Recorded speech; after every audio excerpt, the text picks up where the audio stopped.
Bonjour mes très chères dames, cette vidéo est réservée uniquement pour les femmes comme toujours. Le titre de la vidéo c'est comment être le coach de ton enfant. Comment être le coach de ton enfant. Si j'avais pu, j'aurais fait un enregistrement vocal parce que c'est dur de faire une vidéo avec un petit dans les bras. Mais voilà, on va essayer de faire ce qu'on arrive à faire avec l'aide de Dieu. Bezrat Hashem, comment être le coach de son enfant? Comment, voilà, c'est la grande mode du coaching, on a tous ce feu qui brûle en nous, de coacher, de donner des énergies positives aux autres, de les aider à se dépasser, de leur redonner confiance. Et tout ça, on peut le faire avec ses propres enfants. Avec ses propres enfants, et j'ai même envie de dire que c'est peut-être le but pour lequel nous avons reçu ces forces intérieures et cette volonté intérieure de pousser les autres à se dépasser, de pousser les autres à avoir confiance en eux, de pousser les autres, ou plutôt de les aider à trouver en eux cette sérénité qui vient du cœur. Le jour où la personne, l'être humain, trouve la raison pour laquelle elle est dans ce monde, trouve la fonction pour laquelle elle est dans ce monde, il y a cette chalva, cette sérénité qui s'installe dans le cœur, et puis alors tout est possible, tout semble être possible. Il y a une énergie débordante qui déborde de la personne, qui déborde du cœur de la personne, et elle a envie de faire plein de choses, elle a envie de réussir, elle voit les idées en grand, et puis elle est plus efficace, plus rapide, parce qu'elle a un sentiment intérieur positif de sérénité, de s'être trouvée et de croire en ses forces et de voir qu'elle est capable. Plus une personne voit qu'elle est capable, plus elle a confiance en ses propres forces. Elle a confiance entre ses propres forces parce qu'elle vient de voir, elle vient d'être témoin de sa réussite. Quand une personne est témoin de sa réussite, elle prend confiance en elle. Et c'est pareil pour les enfants. Les enfants, ils ont juste besoin de voir qu'ils sont capables.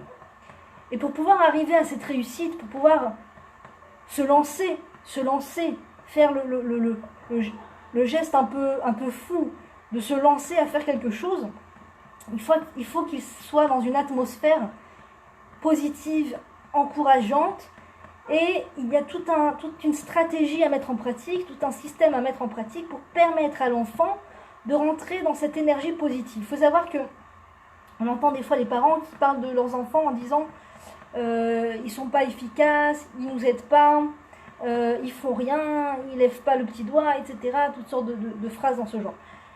Quand un enfant est dans un état de ne pas participer, de ne pas faire, de ne rien faire, c'est parce qu'il est dans un état où il n'a pas confiance en lui. Il manque de confiance en lui, il ne se croit pas capable, et en plus de ça, il n'a pas envie. Il n'a pas envie. On ne peut pas en vouloir à une personne, on ne peut pas en vouloir à un enfant de ne pas avoir envie. La seule chose que l'on peut faire, c'est réveiller chez lui cette envie. Réveiller chez lui l'envie de faire. Et si on arrive à réveiller chez lui l'envie de faire, alors il découvre en lui l'efficacité qu'il ne se connaissait pas. Il se découvre en lui une efficacité à toute épreuve. Tout d'un coup, il découvre qu'il a envie. Et il est prêt à faire des grands efforts pour pouvoir arriver à un bon résultat dans ce qu'il va faire, parce qu'il a envie de faire. Si on arrive à réveiller l'envie de faire chez nos enfants, c'est une grande, grande victoire pour les parents, c'est une grande victoire pour les éducateurs, et c'est une grande victoire pour l'enfant lui-même, parce que toute sa vie, il se souviendra qu'il est capable. Il se souviendra qu'il a les capacités en lui. Il se souviendra que quand il était jeune, une fois, il a réussi à ranger la salle de bain. Il se souvient que quand il était jeune, une fois, il a réussi à faire des petits pains au chocolat. Il se rappellera que quand il était jeune, sa maman a poussé un cri de joie en voyant ce qu'il avait réussi à faire. Et toutes ces choses positives, ça le pousse de positivisme en positivisme. Ça le pousse à faire encore d'autres choses. Ça le pousse à faire d'autres choses merveilleuses. Et quand une personne, un enfant de manière générale, ça marche pour tout le monde. Quand une personne est, entre guillemets, inefficace, lente, qu'elle n'arrive pas à aller jusqu'au bout de ce qu'elle fait, c'est parce que quelque part au fond d'elle, s'est éteint cette envie de faire. L'envie de faire est éteinte. Elle fait pour d'autres raisons. Elle fait parce qu'il faut faire, elle fait parce qu'on lui a dit de faire, elle fait parce qu'elle a peur de ce que les gens vont dire. Elle fait toutes sortes de motivations extérieures qui sont légitimes. On peut faire parce qu'on nous a dit de faire. On peut faire parce que on sait qu'on n'a pas le choix et qu'il faut faire. Mais il faut savoir que quand on fait dans cet état-là, quand on fait les choses dans cet état-là, pour les enfants et pour les adultes, c'est la même chose, ça marche de la même façon, on est tous des êtres humains, eh bien, on est forcément moins efficace. Parce qu'il y a la joie en moins. Il y a l'émotion en moins de « je fais ce que j'ai envie de faire ». J'ai décidé de faire, c'est très important le libre arbitre, j'ai décidé de faire parce que j'ai envie de faire. C'est un plaisir pour moi. Je ne le fais pas par crainte que ma belle-mère me dise « il reste des billettes ici ». Je ne le fais pas par crainte parce que je sais que les invités vont arriver et juste qu'ils ne disent pas ou qu'ils ne pensent pas de moi que je suis une personne inactive ou que je suis inefficace. Ce sont des motivations qui sont plus dans la crainte et dans la peur de décevoir, de qu'est-ce que les autres vont dire. Et c'est un système malheureusement qui n'est pas très libérateur. C'est comme un emprisonnement, on est comme dans une prison. La prison du regard de l'autre, la prison de qu'est-ce que va dire l'autre, la prison de la peur, de la colère. Et quand un enfant agit dans cet état d'esprit, il est forcément moins efficace. Il a forcément moins d'entrain. Quand l'enfant fait des choses parce qu'il a peur de la colère de son professeur, parce qu'il a peur de la colère de maman, eh bien, il va faire les choses à reculons. Parce que son intérieur, l'âme de toute personne, et principalement le peuple juif, puisque le peuple juif a pour but de devenir la lumière, de se hisser au rôle d'être un phare pour les nations, et donc nous devons être un phare aussi en ce qui concerne la chérout, c'est-à-dire la liberté, être des gens libres,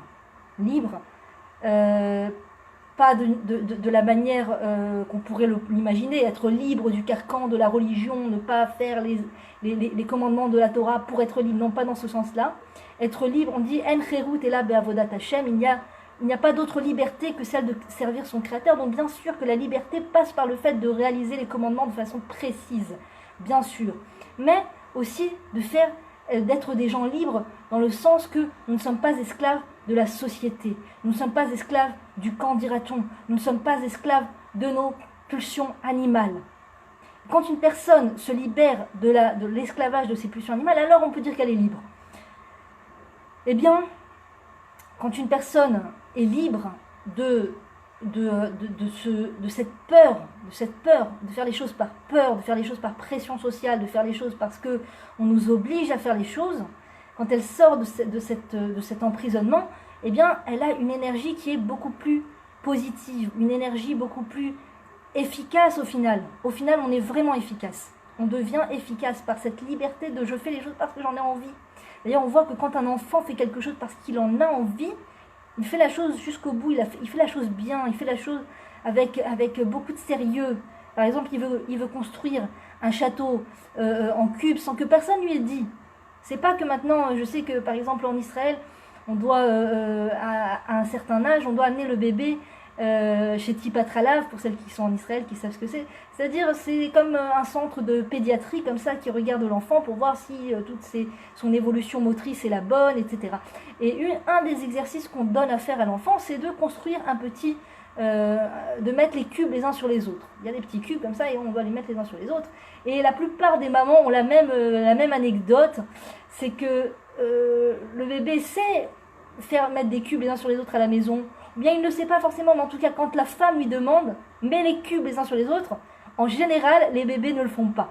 Alors qu'à la maison ils ont montré qu'ils le faisaient, ils le font, ils ont fait preuve qu'ils y arrivaient, mais devant cette femme ils n'y arrivent pas pour la plupart parce qu'il y a une pression. Mets les cubes les uns sur les autres, tout le monde te regarde, on voudrait voir si ton évolution motrice est la bonne.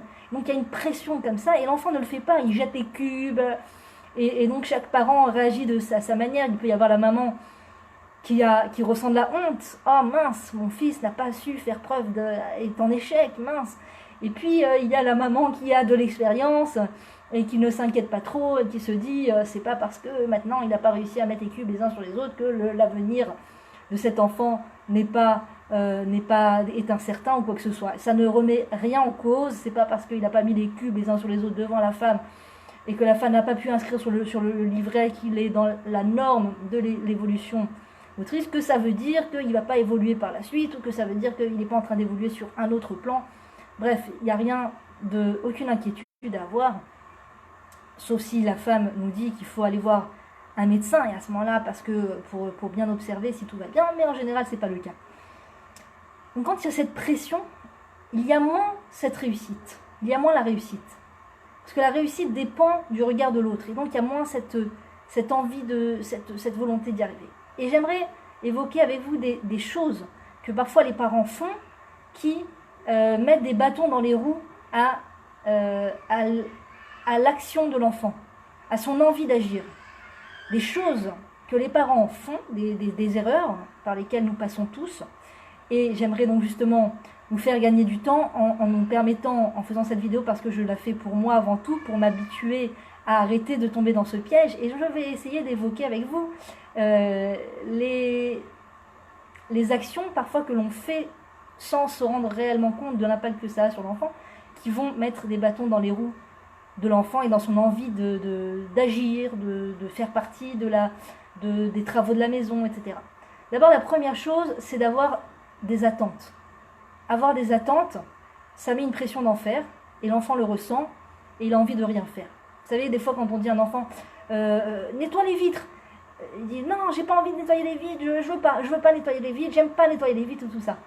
Alors que si la maman fait une petite mise en scène devant ses enfants et qu'elle dit, elle attire son attention en commençant comme ça, par exemple, oh là là là là, j'espère qu'il me reste du pchit pour fenêtre, oh là là, j'espère, et elle trouve le pchit pour fenêtre, bien sûr, dont elle a remplacé le produit par de l'eau avec un tout petit peu de savon, parce que c'est tellement dangereux tous ces produits pour les enfants. Donc elle cherche le pchit, elle le trouve comme par hasard avec un chiffon, elle dit, oh oui, génial, j'ai trouvé le pchit, génial, je vais pouvoir faire les fenêtres. Et là, si les enfants sont à l'écoute, s'ils ont entendu, en général, ils réagissent tous pareil. C'est qu'ils veulent absolument nettoyer les fenêtres eux-mêmes.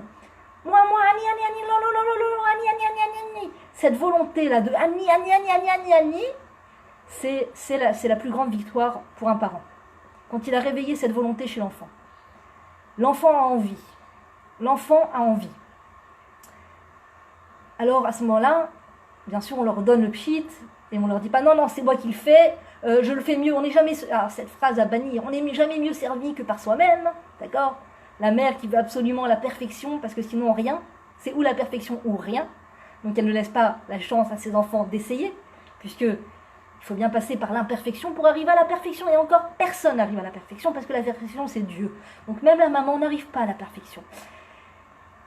Et en l'occurrence, il faut permettre à ses enfants beaucoup d'imperfections pour un jour pouvoir arriver à des résultats qui sont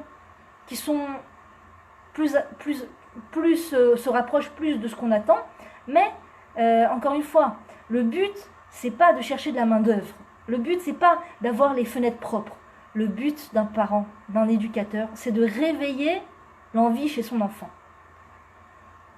Quand l'envie d'un enfant est tout le temps endormie parce que, pour plusieurs raisons que je vais évoquer, j'espère, eh bien, l'enfant est comme malsain moralement. Il est malsain, il n'est pas en bonne santé morale. Il n'est pas en bonne santé morale.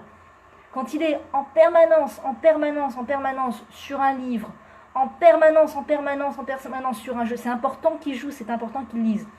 Je ne parle même pas des smartphones. Bien sûr, ça ne rentre même pas dans la catégorie, parce que smartphone, on est déjà face à des zombies, on a fait nos enfants des zombies en leur laissant ce smartphone entre les mains.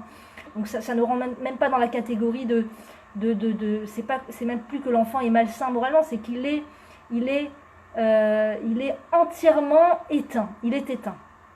Le parent c'est comme quand un parent laisse un smartphone entre ses enfants, laisse aller son enfant sur Internet, c'est comme si qu'il appuie sur le bouton off. Et donc là, on ne peut même plus parler d'éducation, on ne peut même plus parler on commence même pas. On ne peut même pas commencer à parler d'éducation s'il y a un smartphone. C'est comme si que la règle du jeu a complètement été truquée et qu'on ne pourra de toute façon jamais arriver vraiment à un résultat de réveiller l'envie chez mon enfant s'il y a un smartphone à côté. C'est comme si que tu essayais de réveiller l'envie chez un les Havdil, hein, chez une personne que Dieu préserve en forte dépression et à qui on a donné une dose de cheval de calmant, et tu essayes de réveiller chez lui l'envie. Je ne comprends pas, j'ai essayé de chanter pour qu'il se mette à chanter, j'ai essayé de lui lire un livre pour qu'il soit à l'écoute, je ne comprends pas, il n'est pas du tout réceptif. Ben c'est normal, on lui a donné une dose de cheval de médicaments de calmant.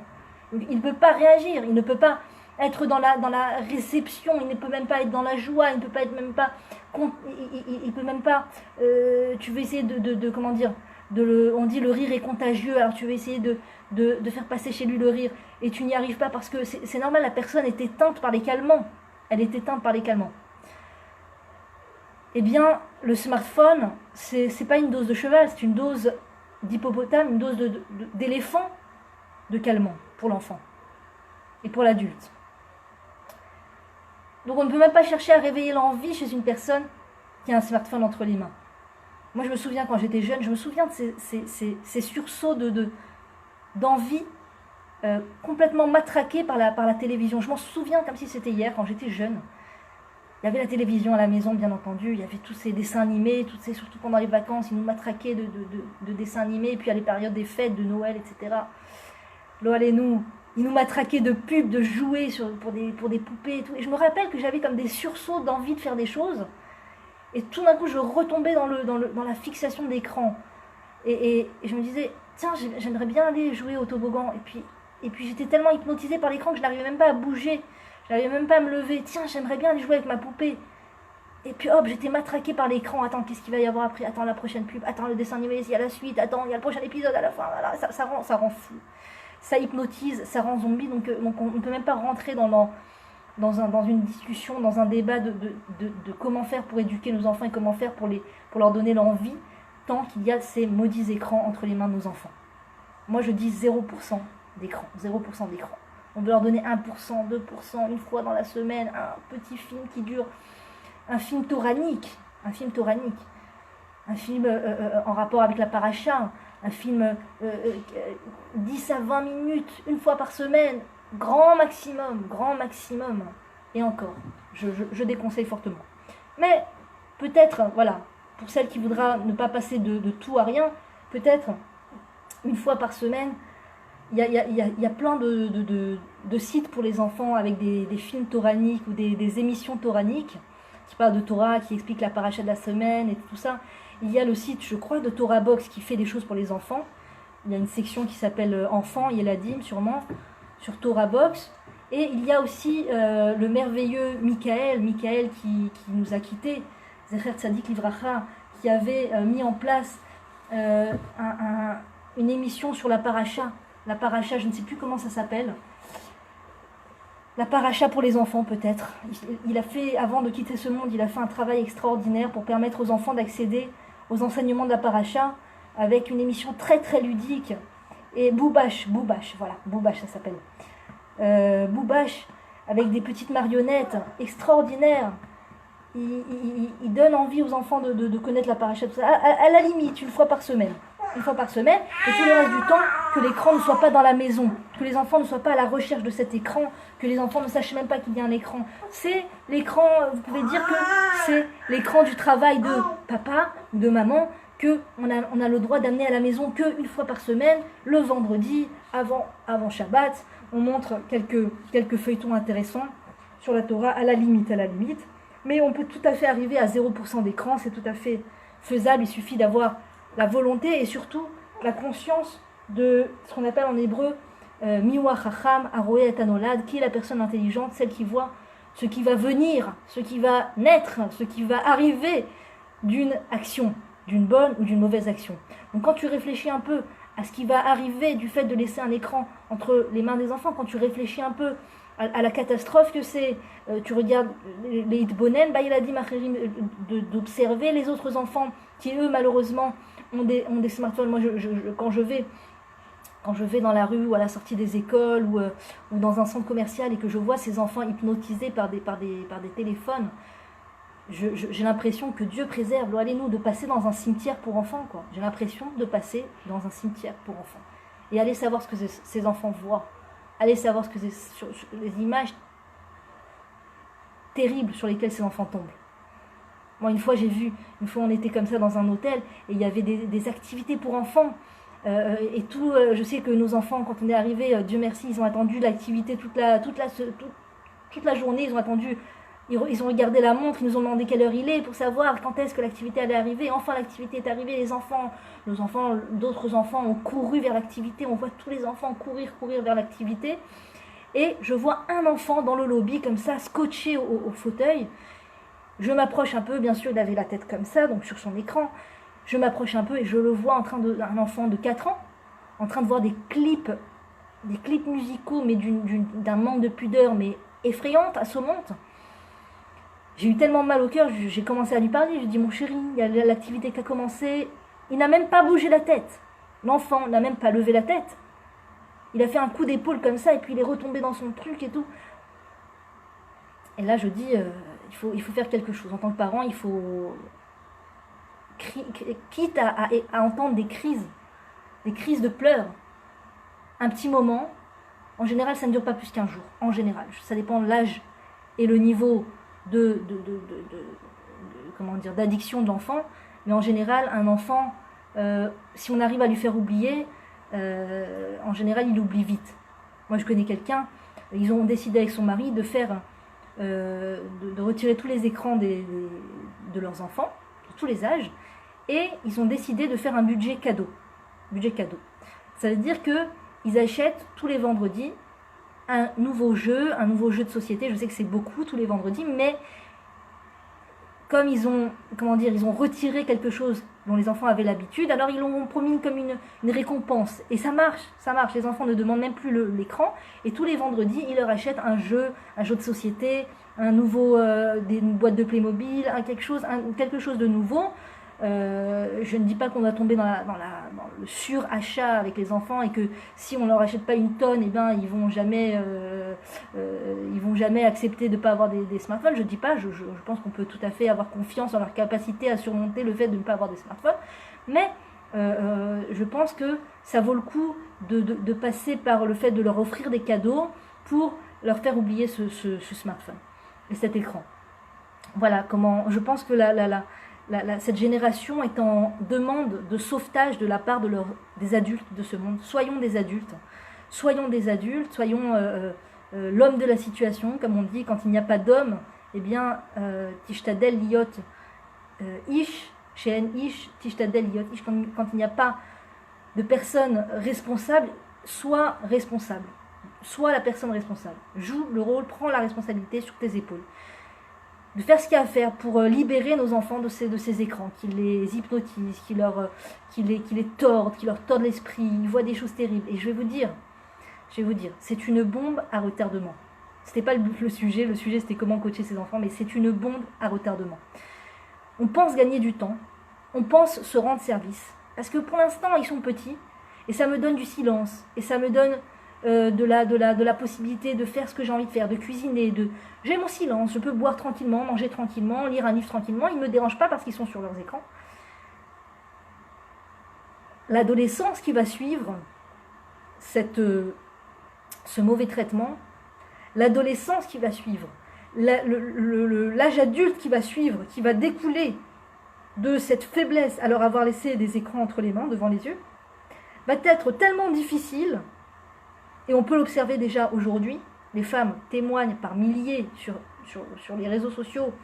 Est-ce que votre fils est comme le vôtre? Est-ce que votre fille est comme la vôtre? Elle veut pas lever la tête de ces jeux. Il joue à des jeux très très cruels, très sauvages, et ils en arrivent eux-mêmes à être sauvages, à être dans la crise, dans le cri, dans les pleurs, et ils basculent des choses, et ils jettent, ils donnent des coups de pied, ils se disputent entre frères, ils s'arrachent les cheveux, tout ça.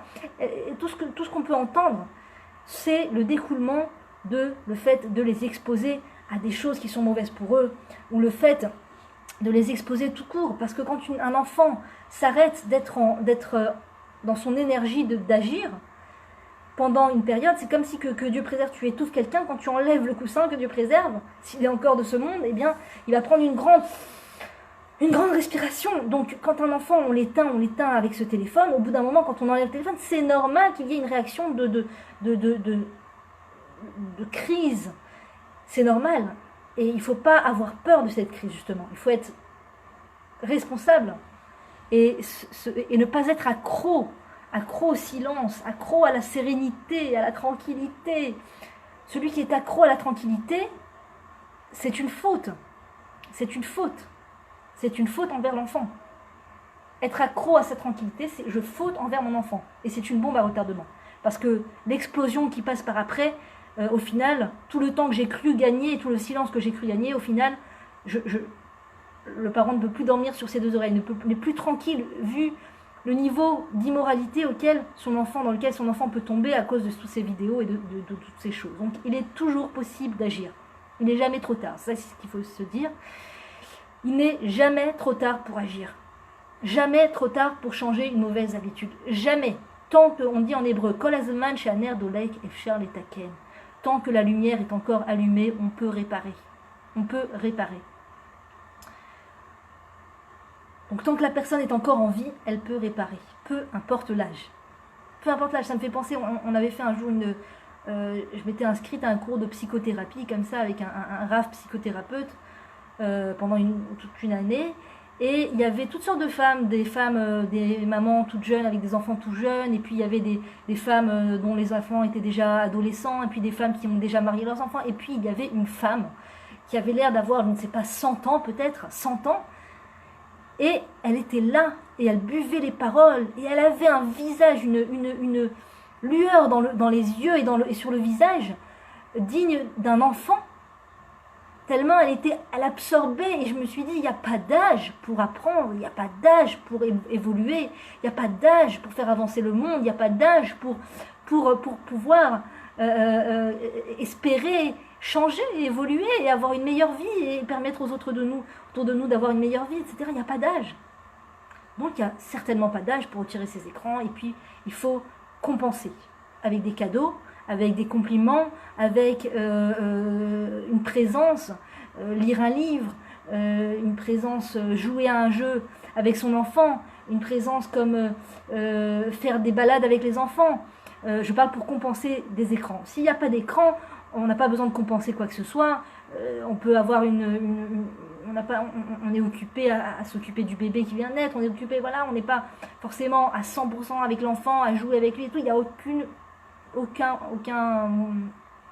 problème, on n'a pas besoin de culpabiliser sur ça, mais si on va faire un sevrage des écrans, alors il faut compenser. Il faut compenser par des livres, il faut compenser par des sorties, et même si les enfants crient, hurlent, posent des cris, non, mon smartphone, tu m'as gâché la vie, tu m'as tué, non mon chéri, je t'ai redonné la vie.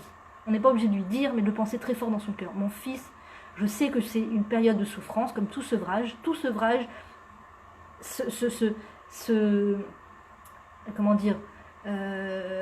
demande, entraîne une sensation inconfortable. Tout sevrage, de tout. Des mauvaises habitudes, de manière générale, une tchouva, quand tu te repens, quand tu reviens vers Dieu, c'est, entre guillemets, il y a un côté inconfortable parce que tu fais des choses que tu n'as jamais fait. Tu te lèves, tu sais qu'il faut faire Netilat Yadayim, tu n'as jamais fait la prière après avoir mangé, et tout d'un coup tu dois faire la prière, tu dois respecter le Shabbat, d'habitude tu avais l'habitude d'allumer la lumière, il faut que tu te retiennes pour ne pas allumer la lumière, tu te mets à mettre des vêtements pudiques, donc il faut que tu choisisses les vêtements que tu vas mettre. Donc tout repentir a un côté inconfortable. Et c'est pas parce qu'il y a un côté inconfortable qu'on doit éviter de se repentir, qu'on doit éviter d'évoluer, qu'on doit éviter de changer les mauvaises habitudes. Au contraire, cet inconfort vient nous élever, vient nous faire grandir. C'est cet inconfort qui vient nous faire grandir. Cet inconfort qui vient nous faire grandir. Moi, par exemple, il y a quelques instants, j'ai vécu un genre d'inconfort parce qu'on avait arrêté complètement le Coca-Cola. J'étais tellement contente. Et on est retourné, on s'est remis à acheter du Coca-Cola. On est retombé dans ça. Et chaque fois qu'on se sert un petit verre, alors les enfants sont là, j'en veux, bien sûr. Alors on va pas ne pas leur en donner, alors on leur en donne un petit peu et tout. Et donc j'étais en train de me servir je voulais me servir un verre de Coca du frigidaire. Et je me suis dit, Livia, tu sais ce que ce verre va te coûter. Les enfants vont vouloir en boire et tu vas devoir leur en donner. Est-ce que tu es prête à ça, à payer le prix? Et je me suis retenue, c'était vraiment inconfortable. J'ai pas bu le coca. Et du coup, mes enfants ne m'ont pas demandé de coca. J'ai été avec mon assiette de nourriture saine, avec mon concombre, ma pomme de terre et mon œuf. Et c'était parce que c'est juste avant Shabbat, pas que je mange ça de manière quotidienne. Mais voilà, je mangeais ça et les enfants m'ont dit « Ah, je veux d'un œuf, je veux des pommes de terre, je veux des concombres. » Et là, c'est là que je me suis dit, si tu étais venu avec ton verre de coca, eh ben, tu leur aurais donné envie de boire du coca. Si tu viens avec ton concombre et ton assiette de légumes et de choses saines, eh bien tu leur donnes envie de manger des choses saines. Si on est là avec nos mauvaises habitudes, que Dieu préserve, on leur donne envie d'avoir des mauvaises habitudes. Et vice-versa, si on se lance dans une bonne habitude, eh bien on leur donne envie d'avoir des bonnes habitudes. Donc c'est pareil, pour leur donner envie de faire. D'abord, quand ils voient une maman qui fait, ils ont envie de faire. Quand ils voient une maman qui fait avec tout le cœur, qui est contente de faire, qui chante en faisant, ils ont envie de faire. Et là, le truc à ne pas faire, pour ne pas les couper dans leur envie de faire, c'est de ne surtout pas leur dire « Non, non, pas maintenant, c'est maman qui fait. » Non, ce non, il faut le bannir du dictionnaire. Non, ça stoppe l'énergie vitale de la personne. Quand on dit non à un enfant, si on ne veut pas qu'un enfant fasse, parce que vraiment, c'est dangereux ou c'est pas bon pour lui, alors on peut le prendre, l'éloigner, lui donner autre chose qui va lui faire oublier ce qu'il voulait prendre, mais ce non de non, ne fais pas les carreaux maintenant, ça m'intéresse, tu vas plutôt les salir que de les laver. Non, ne fais pas l'aspirateur maintenant parce que j'ai déjà passé l'aspirateur et au final ça va faire du bruit et ta petite sœur dort et tout ça, tout cette façon de parler d'arrêter l'envie d'être et la volonté d'être de l'enfant va le pousser à rentrer dans une dynamique de ne rien faire. Maman préfère quand je ne fais rien, eh bien je vais me fossiliser dans le fauteuil, je vais me fossiliser dans ma chambre, je vais me fossiliser sans faire de bruit, avec mes jeux, mes livres en permanence et surtout qu'on ne me dise pas non. Donc il faut essayer de se nettoyer de ce non, non. Et se dire, ah mon chéri, tu veux m'aider à faire les chocolats, les boules de chocolat, ah mon chéri, tu veux m'aider à faire les chalotes, ah génial, avec plaisir, et lui donner un petit truc, voilà, qui n'est pas crucial, c'est-à-dire moi j'ai fait mes chalotes, après il peut faire ce qu'il veut avec la pâte. Donc même s'il me fait une maison en forme de voiture et qu'il me dit, voilà maman j'ai fait une chala, eh bien je dois l'encourager et lui dire, merveilleux mon chéri, mais quelle merveille, mais c'est super ce que tu as fait, c'est merveilleux, tu m'as aidé à faire du pain, tu m'as aidé à faire une chala et non pas, écoute, il faut que tu appuies un peu plus sur ce côté, et regarde, ça n'a pas exactement la forme de tous les autres que j'ai faites, et regarde, tu fais bien comme ça, non pas comme ça, non pas comme ça, voilà. On n'a pas besoin de leur dire comment faire les choses. Les laisser faire à leur façon. Et c'est là où ils ont cette énergie positive de faire. C'est là où on arrive à les éveiller à faire. Et quand on arrive à éveiller un enfant à faire, après il va d'envie en envie. Si on a réussi à ne pas tuer son envie, il va d'envie en envie. Il a encore envie, et encore envie, et encore envie. Et l'envie chez lui se réveille. Et au final, il va arriver à faire des choses de façon vraiment efficace et vraiment qui nous servent. Mais c'est tout un chemin. Il y a toute une période où il va devoir faire des choses qui sont à peu près, faire des choses qui sont même l'inverse total. On voulait qu'il nettoie la fenêtre, on était content, on croyait qu'on allait avoir de l'aide. Ah, enfin, on va pouvoir avoir des fenêtres propres. Oui, trop content, j'ai réussi à réveiller l'envie chez mon enfant. Oui, je vais avoir des super fenêtres propres. Et là, on commence à appeler la grand-mère et le mari. Ah là là, chérie, je t'avais dit de pas prendre une femme de ménage. Ça y est, les enfants sont en train de nettoyer, ça va être propre de chez propre. Donc là, il y a la grande attente. Tsipia, il y a la grande attente. Et on se rend compte que non, l'enfant, il a fait du pchit pendant 1 heure. Mais c'est pas forcément propre. Parce qu'il a peut-être pas fait l'autre côté de la vitre, donc il y a encore les vraies traces qui sont restées.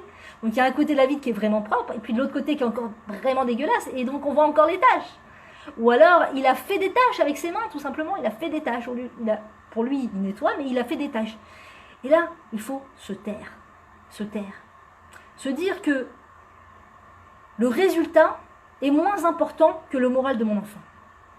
Achai kodem adomem. Le vivant passe avant l'objet. La fenêtre propre passe après le bien-être de mon enfant. le sentiment de réussite de mon enfant. Le sentiment de réussite de mon enfant vaut tout au monde. C'est de l'or en barre. De l'or en barre. Je dois le préserver, ce sentiment de j'ai réussi à faire quelque chose. Même si à nos yeux d'adultes, super efficace, super parfait, super dans le perfectionnisme, super j'ai acheté une machine à vapeur qui ne te laisse pas une trace. Et là, tu arrives et tu vois que l'enfant, eh bien, il a laissé des traces. Eh bien là, c'est très très important de faire un gros travail sur soi. Et je vous assure que c'est un travail qui va me faire grandir, qui va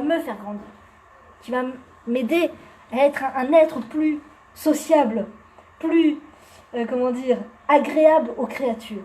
Parce que je ne suis pas dans l'épiement du défaut. Quand je tombe dans ce défaut terrible de l'épiement du défaut, je cherche ce qui ne va pas. Je suis un détecteur d'imperfection. J'ai un œil très très très aigu pour détecter l'imperfection.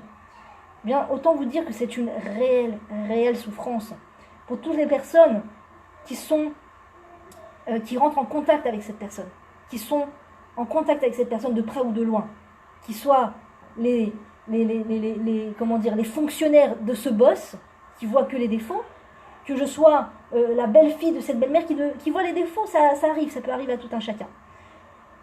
Que je sois l'enfant de cette mère qui voit tous les défauts, que je sois l'élève de ce maître qui ne voit que les défauts, c'est juste cassant, c'est juste insupportable à vivre. Ça, c'est démoralisant de vivre au contact d'une personne qui n'a dans la bouche que le fait de relever ce qui n'est pas parfait, ce qui n'est pas bien, ce qui ne va pas, d'accord ? Tu as oublié la poussière, c'est pas comme ça qu'on fait. Fais une boule plus ronde, non, pas tant de kilos, non, ça casse l'envie d'être et l'envie d'agir naturel que la personne a en elle. La personne, l'enfant, a en elle une efficacité naturelle, une envie de faire naturel, que si on sait la faire fleurir cette envie, au final, la personne va oui arriver à des bons résultat, va oui arriver à une efficacité, mais pas tout de suite. Et c'est là où le parent, l'éducateur, doit faire appel à une grande patience. Le maître envers l'élève, le boss envers son fonctionnaire, le parent envers son enfant. C'est ça une société. Metukenet bemalchut Shaddai. Olam Tikkun Olam bemalchut Shaddai.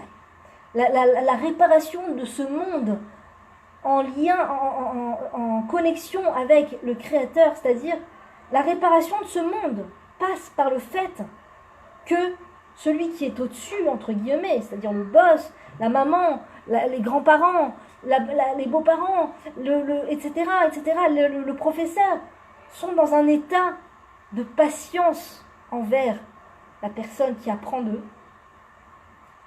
En l'occurrence, les parents enseignent aux enfants à faire, à être, donc ils sont les professeurs de leurs enfants. Être dans cet état de patience, dans cet état de tolérance de l'erreur, tolérance de l'imperfection, en se taisant. Chut, je n'évoque même pas l'imperfection de ce que tu as fait. Je suis dans le silence.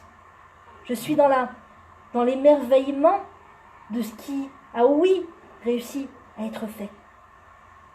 Oui, réussi à être fait. Et je ne viens pas, avec mes conseils, essayer de te faire rectifier la tâche, d'essayer de te faire rectifier l'erreur.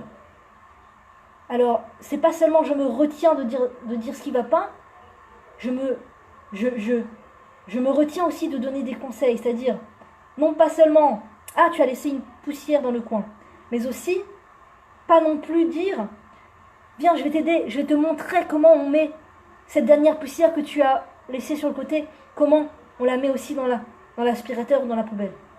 Ni tu as laissé une poussière, ni viens, je vais te montrer comment on fait pour retirer cette poussière. Uniquement au grand, uniquement du waouh! Mon chéri, tu as fait l'aspirateur, c'est extraordinaire! C'est merveilleux, mon fils! C'est merveilleux, ma chérie! C'est merveilleux! Tu as pris l'aspirateur, Tu as fait l'aspirateur de toi-même. Mais moi, à ton âge, je ne savais même pas comment ça marchait. Mais tu sais que c'est rare à ton âge de réussir à faire une chose pareille. Tu as rangé de toi-même. C'est incroyable, incroyable. Moi, je vous parle de ça. Non pas que j'ai la science infuse. Parce que pendant des années, avec mon premier fils, je m'arrachais les cheveux. Je m'arrachais les cheveux à essayer de lui faire faire des choses. Et je n'y arrivais pas. Et je me mettais dans des états de colère. Et l'un de ces états de colère a été celui qui m'a un jour ouvert les yeux sur le fait qu'il fallait absolument, urgemment, que je me mette à étudier l'éducation. Urgemment. Et aujourd'hui, quand parfois, après encore des échecs en tant que parent, en tant qu'éducatrice, eh bien j'arrive enfin à une petite victoire, eh bien je me dis, mais bien sûr, c'est comme ça qu'il fallait faire. C'est comme ça qu'il faut faire. Il n'y a pas d'autre moyen que de faire comme ça pour les pousser à agir, pour les pousser à nous aider, mais surtout, surtout, surtout, pour leur donner une place, pour leur donner le sentiment qu'ils ont une fonction dans ce monde, pour leur donner le sentiment que leurs actes sont appréciés. Parce qu'un enfant, un adolescent n'en vient pas pour rien à vouloir quitter ce monde que Dieu préserve. Il y a eu des histoires d'adolescents qui ont mis une fin à leur jour, ou d'adolescents qui mettent une petite fin à leur jour, tous les jours, en prenant des choses illicites, en buvant de l'alcool ou en prenant de la drogue que Dieu préserve. Ce n'est pas pour rien. Ce n'est pas un hasard si un adolescent en arrive à prendre de la drogue. Ce n'est pas un hasard si un adolescent en vient à tout rejeter, en vient à quitter la maison de ses parents. Je ne dis pas que les parents sont fautifs, que Dieu préserve. Mais je pense qu'il y a des choses à faire pour prévenir ça, pour prévenir ces souffrances inutiles. Souffrances des parents, de voir leurs enfants se mettre dans de tels états, de voir leurs enfants dans une telle déchéance que Dieu préserve, et souffrance pour l'enfant qui lui passe par un état un sentiment insupportable, qui n'a pas sa place dans le monde. Le sentiment insupportable qui n'est apprécié de personne. Le sentiment insupportable que sa voix, sa volonté d'expression dans ce monde n'a pas de place. Personne ne lui permet l'expression parce que ce n'est pas suffisamment parfait aux yeux de maman, et ce n'est pas suffisamment parfait aux yeux de papa, et ce n'est pas suffisamment parfait aux yeux des professeurs, et ce n'est pas suffisamment parfait aux yeux de qui que ce soit. Et l'enfant n'a pas encore ce recul suffisant sur la vie et cette construction intérieure déjà construite pour pouvoir relativiser et se dire, bon, eh bien, la terre entière ne voit pas mes qualités, la terre entière a à rechigner par rapport à ce que j'ai à faire. Peu importe, je sais que le Créateur m'aime, je sais que moi-même, j'ai une valeur. Ma valeur est tout aussi flamboyante et grandiose, que les gens m'apprécient ou que les gens n'apprécient pas. Il n'a pas ce recul sur la vie. Et donc, le fait de croiser en chaque endroit où il va, que ce soit l'école, que ce soit la maison, que ce soit les grands-parents, de croiser toujours ce regard insatisfait sur lui, c'est juste insupportable. Et donc, il est obligé, s'il est en bonne santé mentale, s'il a ce manganon, quand ça s'appelle en hébreu, ce manganon, c'est-à-dire un système de survie intérieure en bonne santé, eh bien, il va chercher à fuir cette situation, Comment il va fuir cette situation? En se réfugiant dans les écrans, en se réfugiant chez un ami de mauvaise augure, en se réfugiant dans la drogue, en se réfugiant, que Dieu préserve, dans l'impudeur et tout ça. Donc, parce que un être humain ne peut pas vivre dans ce monde avec l'idée qu'il n'a pas sa place, avec l'idée qu'il n'est pas apprécié, au moins par une personne. Et quand il prend de la drogue, quand il prend de l'alcool, eh bien ça éteint chez lui cette voix tellement qui le fait souffrir intérieur et qui lui dit « Personne ne t'aime, personne ne t'apprécie, tu es nul, tu es en échec, personne n'est content de toi, tu n'impressionnes personne, tu n'as pas ta place. » Cette voix insupportable du Yetzer Hara, quelque part, du mauvais penchant qui lui susurre, il n'a pas la capacité de surmonter cette voix et de dire « C'est du mensonge, bien sûr que j'ai une valeur. Les gens autour de moi ne l'ont pas encore vue, mais moi je vais la trouver, cette valeur, et je vais montrer au monde que j'ai une valeur. » Ils n'ont pas encore cette force mentale de faire ça. Donc on est obligé, en tant que maman, pour eux de jouer ce rôle, de donner préséance, parce qu'ils ont en eux deux voix, comme nous avons en nous deux voix, celle du Yetzer Tov, celle du Yetzer Hara. D'accord?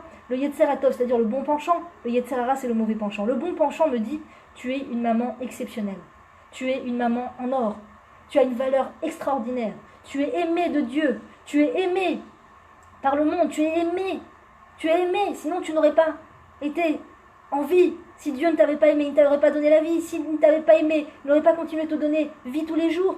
La vie tous les jours, c'est qu'il t'aime. Tu es aimé infiniment par Dieu. Tu as une valeur extraordinaire. Tu fais des gestes d'une valeur extraordinaire. Tu as fait à manger pour tes enfants. Tu as changé la couche pour tes enfants. Tu as donné à manger à tes enfants. Tu as reçu des invités. Tu es une femme extraordinaire. Ça, c'est le bon penchant qui est à l'intérieur de nous. Il y a le mauvais penchant qui nous dit, oh là là, tu as encore reçu une réflexion. Hein. Ils t'ont encore fait une réflexion. Hein.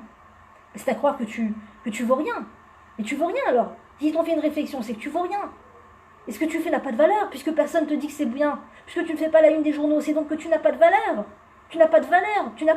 Ça, c'est le mauvais penchant. Et nous, en tant qu'adultes, en tant qu'êtres juifs, avant tout, et être humains au monde de manière générale, on doit donner préséance à cette voie positive. Parce que sinon, c'est trop dur de vivre en donnant préséance à la voie négative. Et nous avons tous en nous les deux. Tous. Il y en a qui ont plus réussi à donner préséance à la voie positive, et donc qui vivent bien, Dieu merci. Et puis, il y en a qui sont dans ce tourment de ne même pas savoir qu'il y a cette voie positive en eux, et qui recherchent toujours les accords extérieurs, les acclamations extérieures, sinon ils se laissent aller en s'effondrant, en écoutant cette voix négative qui leur dit tu ne vaux rien tant que les autres t'ont pas dit que tu vaux quelque chose. Et puis il y a aussi ceux qui sont entre les deux, et puis des fois ils arrivent pour la plupart on est en général entre les deux, des fois on arrive à mettre préséance à cette voix positive qui nous dit mais t'es une femme géniale, t'es extraordinaire, peu importe ce que la terre dit. Et puis des fois on tombe un peu dans ce côté pessimiste de la voix négative du mauvais penchant qui dit mais regarde, ils t'ont fait un mauvais commentaire, mais regarde, personne t'a dit bravo, mais regarde ça. Alors, et donc celui-là on lui dit tais-toi, c'est du mensonge, tout ce que tu dis c'est du mensonge. Et l'enfant, étant donné qu'il ne sait pas qu'il a en lui ce mauvais penchant et ce bon penchant, il ne sait pas. Et que le bon penchant pour avoir préséance, eh bien on doit lui donner la place encore et encore et encore et encore et encore. C'est un exercice. Plus je donne préséance à la voie du bon penchant, et plus c'est elle qui prend le dessus. Mais c'est un travail. Donc l'enfant qui n'a pas encore fait ce travail, puisqu'il n'a pas encore la construction requise, eh bien, il est encore c'est-à-dire il est entre les deux, des fois la bonne, des fois la mauvaise, des fois... Et donc, on doit jouer ce rôle de voix pour lui. La question, c'est quelle voix je vais prendre, quel rôle de voix je vais prendre. Est-ce que je vais jouer le rôle de la voix du mauvais penchant? T'as laissé une miette? Viens, je t'explique comment on fait. C'est pas comme ça qu'on fait. Va dans ta chambre. Va maintenant, tu m'embêtes, tu me déranges. Même des fois, c'est que le regard. Le regard. Un regard qui émet une phrase de tu me déranges. Tu es en échec, tu n'as pas réussi, ton professeur c'est encore plein de toi. Là, je joue la voix du mauvais penchant, je rapetissis l'enfant, je le rapetissis, je le fais tout petit. Ou alors je décide, avec mon libre arbitre, de faire ce choix judicieux, de prendre la place du bon penchant, d'être ce porte-parole du bon penchant de mon enfant, qui n'est pas encore suffisamment forte pour être entendue par mon enfant. Cette voix n'est pas encore suffisamment forte que mon enfant puisse s'auto-alimenter de satisfaction personnelle. Il s'auto-alimente de satisfaction personnelle. C'est ce que logiquement on est censé arriver à faire en tant qu'adulte. Il n'est pas encore arrivé à cette construction. Eh bien, je vais lui permettre, l'aider à passer toute cette période de l'enfance en jouant ce rôle de le bon penchant, de la voix qui le grandit, qui lui donne la place, qui lui montre qu'il est capable.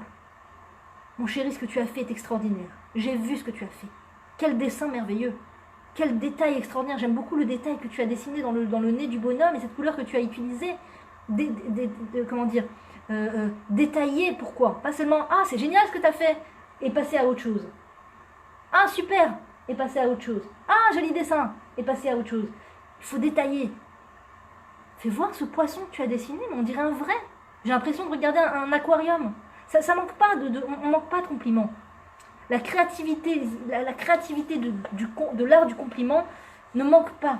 Il y a tellement de phrases à dire, tellement de choses à dire. qu'on peut dire pour réjouir une personne. C'est le travail d'une vie, je ne dis pas. Si vous sentez que c'est difficile pour vous parce que vous avez manqué de complimentation dans l'enfance, parce que vous avez vécu dans un milieu où le compliment ne coulait pas à flot, parce que, et encore une fois, on ne doit pas en vouloir à nos parents ou au système éducatif ou quoi que ce soit, parce que en général, si les parents ne sont pas dans le compliment, en général, ils ont un autre point fort. Ils vont être dans le fait d'offrir beaucoup de cadeaux, ou dans le fait de faire à manger pour l'enfant, ou dans le fait... Il y a toutes sortes de parents, et on ne peut pas en vouloir à son parent d'avoir donné au travers de la nourriture. Il a donné tout ce qu'il a pu en cuisinant, il a donné tout ce qu'il a pu en me payant mon école, il a donné tout ce qu'il a pu. Donc pas se dire, ah pauvre de moi, sur quels parents je suis tombée, ils ne m'ont jamais fait de compliments, donc je suis incapable de faire des compliments.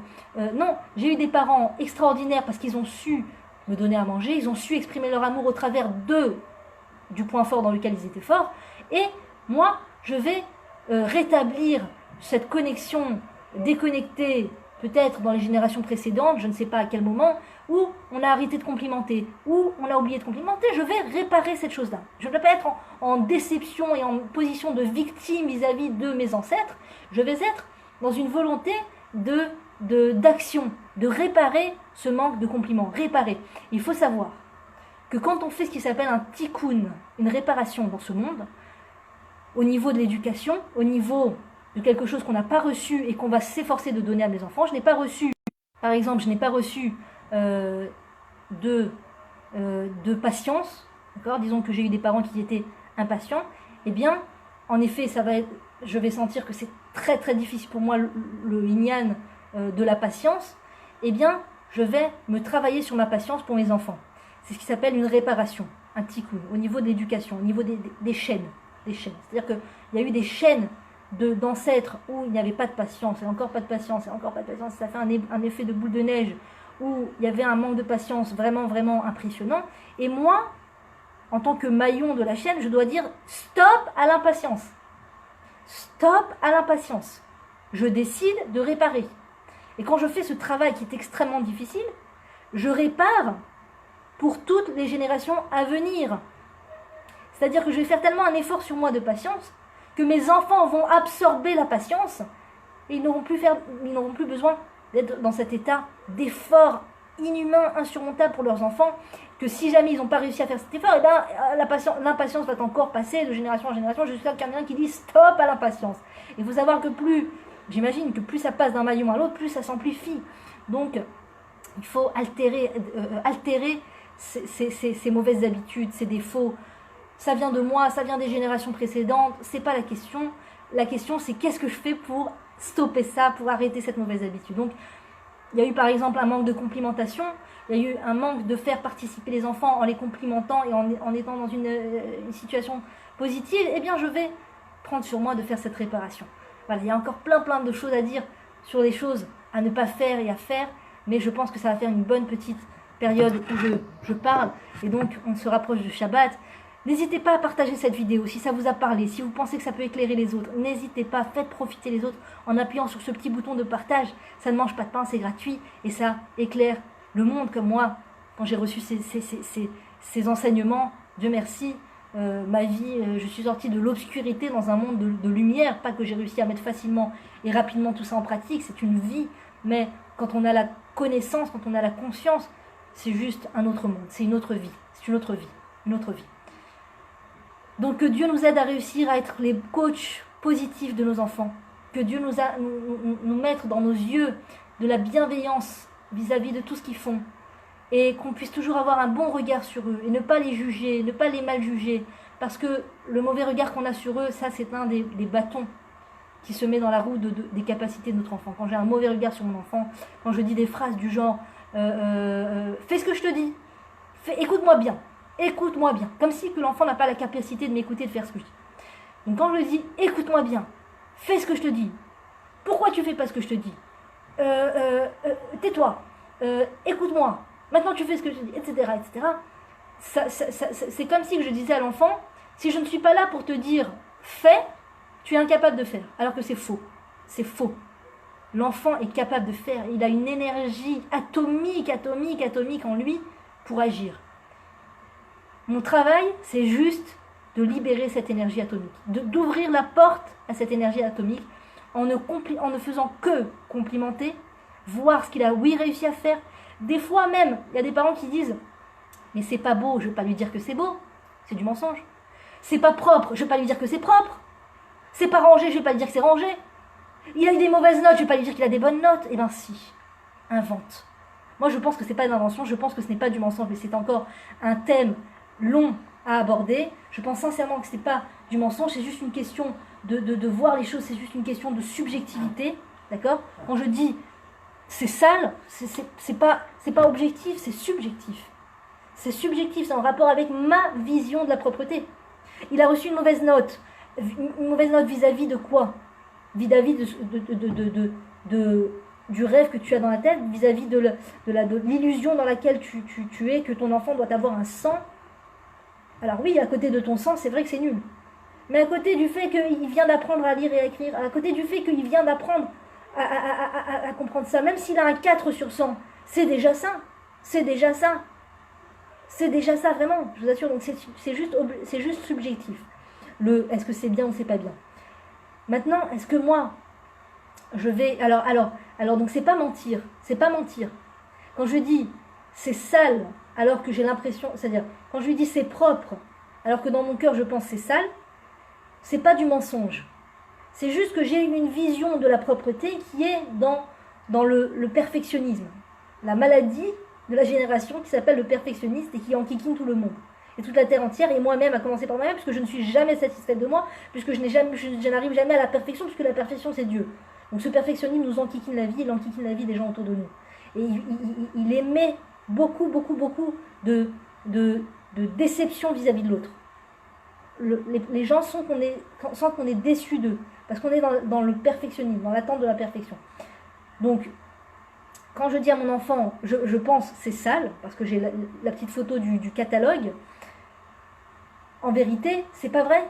C'est propre pour lui. C'est propre par rapport à ce qu'il a réussi à faire. C'est propre par rapport à ce qu'il y avait il y a une heure. Il y a une heure, c'était vraiment sale. Et par rapport à ce qu'il a réussi à faire, c'est propre. Donc oui, dire c'est propre, mon chéri. Même si j'ai mes yeux qui bifurquent de partout, parce que j'ai vu la miette, et là un truc, que c'est propre. Non. Concentre-toi sur l'endroit où il n'y a pas de miette. Concentre-toi sur l'endroit minime, de 1 mm sur 1 mm où il a réussi à enlever une miette. Et là, sur ce millimètre-là, dis, c'est propre, mon chéri. Et si tu arrives à lui montrer la lumière sur ce millimètre, si tu arrives à dire de ce millimètre qu'il est propre à ses oreilles, eh bien ça va aller de propreté en propreté. C'est le seul moyen pour le permettre d'évoluer dans ses capacités à ranger, d'évoluer dans ses capacités à faire la challah, à faire le pain, d'évoluer dans son envie de nettoyer les fenêtres. Et encore une fois, c'est pas ça qu'on cherche. On ne cherche pas que le plus rapidement possible il puisse arriver à une capacité où, enfin, la fenêtre pourrait être propre. Il faut faire un deuil de la fenêtre propre, faire un deuil du tapis propre, faire un deuil de la challah qui ressemble à une challah.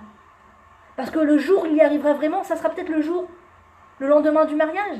Et donc ça ne me servira pas. Tout ça pour rien. Tout ça pour... Au final, personne ne m'aide. Je suis encore toute seule à faire la vaisselle, à faire le ménage, à faire tout ça. Donc la petite victime qui est à l'intérieur de nous, il faut lui dire, ma chérie, tu n'es pas là pour prendre, tu es là pour donner. Tu es là pour donner. Et donner, c'est pas donner des conseils.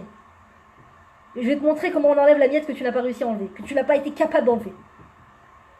Donner, c'est donner à l'autre la force de croire en lui-même. Je donne à l'autre, ça c'est un grand chesed. C'est une grande bonté de donner à l'enfant la capacité de croire en lui. Et d'oser encore et encore. Et il est en échec et il recommence. Parce qu'il se souvient ce jour-là où maman lui a dit qu'il avait réussi. Donc il croit jusqu'au bout qu'il va y arriver. Moi je me souviens. C'est la dernière petite histoire sur laquelle je finis Blinéder. J'aime tellement parler.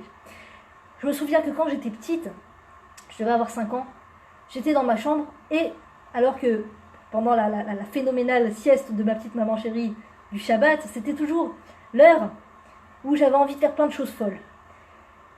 Et donc, j'ai eu une idée, comme toujours, une lumière comme ça. Et si je faisais des pâtes? J'ai eu envie de faire des pâtes. Bien sûr, je ne savais pas du tout comment on faisait des pâtes. Pour moi, je pensais savoir. Et je suis allée à la cuisine, j'ai pris un paquet de pâtes, je suis retournée dans ma chambre, j'ai rempli une petite marmite en plastique d'eau tiède, j'ai versé les pâtes dans l'eau tiède, j'ai fermé avec un petit couvercle en plastique, et j'ai attendu quelques minutes qui étaient déjà tellement longues pour moi.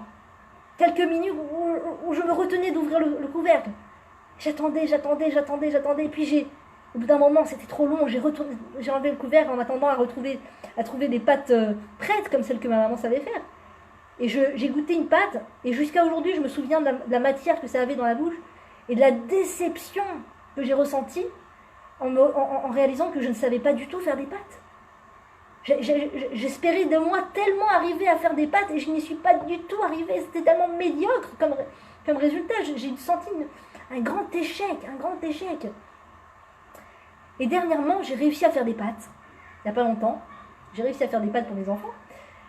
Et là, je me suis dit, tu vois, Livia, tu y es arrivé. Finalement, toi qui aurais signé que tu ne saurais jamais faire des pâtes, finalement, tu y es arrivé. J'ai même réussi à faire un gratin. Grâce à ma belle-mère, que Dieu la bénisse, qui m'a donné la recette. Quelques œufs, un peu de lait et du fromage au-dessus, et tu mets au four, et ça fait un gratin. Qui l'eût cru? Qui l'eût cru, l'eût-tu cru, que j'arriverais non seulement à cuire les pâtes, et aussi à faire un gratin. Tout ça pour dire que des fois, la réussite, ça prend une vie. Ça prend une vie entière. Et ça prend peut-être même des fois une vie, juste pour une raison. Pour cette satisfaction que je vais ressentir le jour où je vais réussir à faire des pâtes. Parce que si j'arrive à faire des pâtes tout de suite, j'aurai une satisfaction instantanée, mais très rapidement, je vais tomber dans cette habitude. Je sais que je sais faire les pâtes. Donc à 120 ans, quand je fais des pâtes, je suis au summum de la frustration, au summum de la béatitude, du fait d'être blasé. Je suis blasé par le fait de faire des pâtes. J'ai toujours, depuis l'âge de 4 ans, je sais faire des pâtes. Je suis blasé de faire des pâtes à 120 ans. Eh bien, quand pendant toute une longue période de ta vie, tu n'as pas su nettoyer vraiment les fenêtres comme il fallait, tu n'as pas su faire l'aspirateur, eh bien, le jour où chez toi, enfin, tu construis ta maison, le lendemain du mariage, tu construis ta maison, et tu sens que tu vas de réussite en réussite, et tu t'améliores dans chaque chose, c'est une joie extraordinaire. Ma banim smecha, la mère des enfants, est joyeuse, est heureuse. Cette mère qui a des enfants aujourd'hui, elle est heureuse pour toutes ces petites réussites de la maison, ces réussites domestiques. Alors aujourd'hui, on veut tellement nous mettre tous les travaux domestiques et tout ce que la maison demande à la poubelle, que c'est nul, que c'est et t'es pas venu au monde pour faire le ménage, et puis t'es pas venu au monde pour que t'occuper des enfants, et puis t'es pas venu au monde que pour être la femme de ton mari, il faut que tu te réalises en tant que toi à l'extérieur de ta maison. Et pourquoi Et si je prends mon pied quand je fais le ménage, je prends mon pied quand j'arrive à faire des pâtes, je prends mon pied de découvrir en moi une coach pour mes enfants de jour en jour. De jour en jour, ça vient pas du jour au lendemain, on arrive à réveiller l'envie chez nos enfants, mais un jour je me rends compte que j'arrive à réveiller chez eux l'envie, et une fois encore, et là j'ai réussi à dépoussiérer un peu plus, et là j'ai réussi à faire un gratin un peu mieux. Et puis des fois non, j'ai encore raté le gratin, j'ai encore raté le balai, j'ai encore raté ça.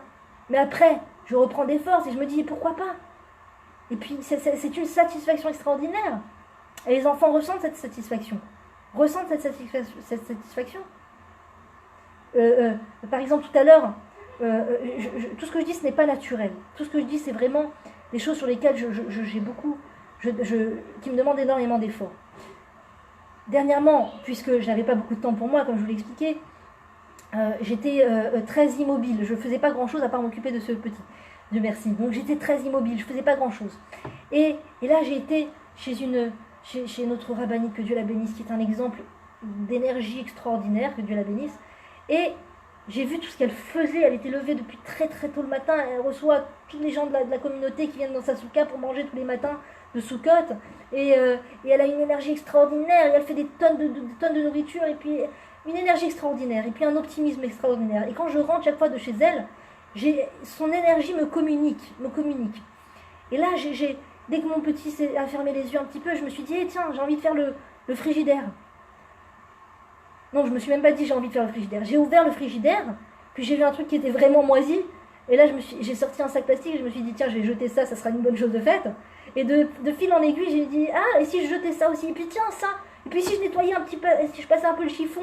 Ah bah tiens, il y a des miettes. Et si je prenais l'aspirateur pour prendre les miettes? Et j'ai fini entièrement le frigidaire. Je sais pas que je me suis mise la barre, oh, il faut absolument que je fasse le frigidaire et tout. Je me suis mise aucune barre. J'ai été communiquée par une énergie positive. C'est pas une femme qui m'a dit, écoute, il serait temps que tu ranges ton frigidaire. Hein. Il faudrait que tu poses un peu ce petit et que tu te mettes à nettoyer ton frigidaire parce que je suis passée par là. Non, elle a rien dit. Elle a juste été un exemple extraordinaire. Et donc, j'ai eu envie. Et donc, j'ai rempli un sac énorme de choses pourries et moisies. Et là, j'étais dans une joie extraordinaire et j'ai dit, regardez mes chéris, j'ai réussi à remplir tout ce sac de choses abîmées qu'il y avait dans le frigidaire. Regarde tout ce qu'il y avait comme choses abîmées dans le frigidaire. Un sac énorme, très très lourd. Et là, ils ont eu les lumières dans les yeux. Moi aussi je veux nettoyer, moi aussi je veux nettoyer. C'est là où je leur ai sorti le pchit, et c'est là où je suis retournée dans cette bonne énergie de les encourager à faire des choses. Et voilà, si je vous montre les fenêtres, entre nous, elles sont encore très très sales. Mais quel bonheur de les voir se remuer et astiquer et nettoyer. Et mon mari est rentré, je dis, regarde, ils ont fait les fenêtres. Et je vois chercher la bonne fenêtre qui a été faite, je dis, là, le côté, ce côté-là. Ah oui. Je crois que la tâche était de l'autre côté. Oui, c'est vrai, mais c'est pas grave. Oui, c'est là. Donc voilà, cette bonne énergie d'agir, c'est tout. C'est tout ce qu'on leur demande. Qu'ils soient en action, qu'ils fassent. Et que nous, on puisse être là à leur dire ce qu'ils ont fait, c'est génial. Surtout pas chercher le résultat. Il y a encore plein de choses à dire sur le sujet. J'espère que Dieu me donnera la force et que vous puissiez trouver dans ces choses-là vraiment des choses qui puissent vous aider. À très bientôt, mesdames, et n'hésitez pas à partager.